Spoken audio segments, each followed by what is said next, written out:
I've been wanting to make this video for a really long time because I keep a journal for practically everything.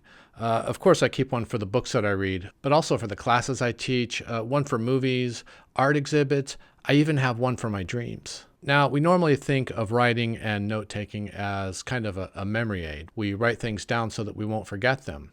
But over 2,000 years ago, Socrates worried that because of this, writing could actually damage memory. He worried that people might start relying on external writing instead of their own memory because once an idea is written down, the reader doesn't have to hold it in their mind anymore. So in this way, writing wouldn't make people truly wiser. It would only make them seem wiser because they would have access to all those words and all this knowledge without really needing to process or retain any of it. And if you think about it, with the internet and the state of technology today, he was kind of right. There's something called digital amnesia, or what's sometimes referred to as the Google effect. This happens when people know that information is available somewhere. It's usually online, but it could be maybe in a journal or even on your phone. And in that case, people are more likely to remember where the information is rather than they are to remember the information itself. There was a time when I used to know by heart the phone numbers of all of my friends and all my family members. But nowadays, I hate to admit it, but sometimes I'm hard-pressed to remember even my own phone number. So this has kind of got me wondering about all of the notes and ideas that I've written down from all the books and articles and essays that I've read over the years. Is all that information destined to be forgotten as well? Was Socrates basically right? Well, he might have been partially right. And I say partially because we still haven't even talked about the most important aspect of taking notes, and that is the actual writing or the encoding process itself. And to me, that's where the real value of note-taking lies. Because taking good notes requires you to make decisions about the information that you're reading. You have to decide what matters and then rephrase that or put it into your own words. And that mental effort has an interesting effect on memory and the way we think. This is what researchers often refer to as generative learning. I'll leave some references down in the description, but the basic idea is that we understand something more deeply when we're not just passively receiving information, but instead actively doing something with it. And that's what note-taking sort of forces our minds to do, whether we realize it or not. For example, one thing it forces is selection. So, if you think about it, a book is going to have lots of information in it, but you can't treat all of that information as equally important. So any useful note that you take is going to require you to make decisions about what should be included and what should be left out. And that selection process is what helps you form your initial interpretation of the lecture or the reading or whatever it is that you're taking notes on. Another thing that it forces your mind to do is transform the text in some way. And by transforming the text, I just mean like summarizing or paraphrasing. And so to do that, you have to first figure out what the text means. And then you have to rebuild it in your mind, and then you have to put it into your own words. That's a lot of additional processing that your mind is doing. And so in those cases, you're much more likely to understand the ideas and remember them later. Now, this idea of transformation, it might help explain why some research has found that writing notes out by hand is better than typing notes on a computer. There's a famous study from 2014 by Mueller and Oppenheimer. Again, I'll leave a link down below. In this study, students watched lectures and took notes either by laptop or by hand. And what they found is that students remembered and understood better when they took handwritten notes as opposed to typing. Now, you have to be a little bit careful about what you take from that because a lot of similar studies have been done since, and what they found is, first of all, that the results are not always repeatable. However, when they are repeatable, those differences are likely due to the fact that people are able to type pretty quickly, almost at the speed of thought.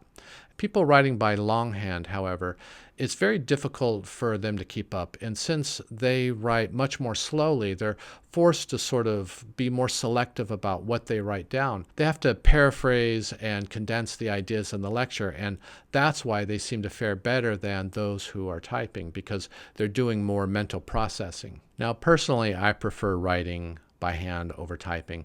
But there's nothing magical about using a pen or a pencil to write your notes. Typing notes could work just as effectively if you could find a way to sort of slow yourself down enough to sort of process and organize the information in a way that tends to result from writing by longhand. Personally, my favorite method of note-taking is summarizing. I talked about this in a recent video. There are all kinds of systems that you can use, and you'll see them popularized on the internet. Zettelkasten, Cornell Notes, Robert Greene's note card system. They all have their pros and cons. But I like summarizing because, first of all, the system is as simple and straightforward as it gets. And I think that's an advantage when you think about sustaining a note-taking habit over the long haul. I also like it because you have to understand the ideas well enough to put them into your own words. You see, when we read, we usually experience a sense of fluency. It's that familiar feeling that you understand or that what you're reading makes sense. And sure, that's normal and that's good. That's what you want. But that feeling of understanding, it can also be a little bit deceptive because by itself, it doesn't mean that you'll also remember it or even be able to explain it in the moment. And so summarizing tests your actual comprehension. If you can summarize an idea, you probably understand it well enough. But if you can't, then you're probably going to be able to see that in your notes. It's also been interesting to see how many tools have kind of popped up over the last few years. Most of them are meant to help us take better notes and just make the whole process as easy as possible. You can export all the sentences and paragraphs that you highlighted from a book. And there are plugins for Notion and Obsidian that allow you to capture countless articles, images, quotes, whatever. And there are just as many apps that will transcribe a recording or get a summary of an entire lecture without you spending much or really any time thinking about the ideas yourself. And the results can look pretty impressive, I have to admit. You can end up with this huge collection of notes that's neatly organized and searchable. And I'm not saying that those tools are definitely bad for you or that you shouldn't ever use them. But if the tool is making all of the decisions for you, if it's deciding, what you should save or what you should leave out, or especially if it's summarizing it for you, then you're skipping the most important part of taking notes in the first place, the part that actually helps you understand what it is that you're reading. And it's fine to collect quotes and to collect ideas or whatever if you plan on coming back and working with them later. The problem is that once this information has been saved, it can feel like you're all done, like there's nothing left for you to do. This has happened to me a lot over the last few months as I've been playing around with some of these note-taking apps like Obsidian or Notion. These are really powerful tools. I know that the information is there. I know that I can find it whenever I need it. But as I've been preparing for this video and just sort of going through some of my old notes, I can't help but wonder if I've spent enough time thinking about what all these notes even mean or why I even wanted to save them in the first place. And this, I think, is what Socrates was worried about. You have access to all this information and feel like you know it because, you've read through it at least once, you've seen it before, but that feeling of familiarity, it may not actually be knowledge. There's no question that notes can change what we remember, as long as we're willing to put in the effort, both when we're taking notes as well as when we're done, when we need to review them and remind ourselves of what we read, what we were thinking, and why we wanted to take these notes in the first place. If we allow it, these notes can help us retain more of what we read and serve as a physical record of our thinking.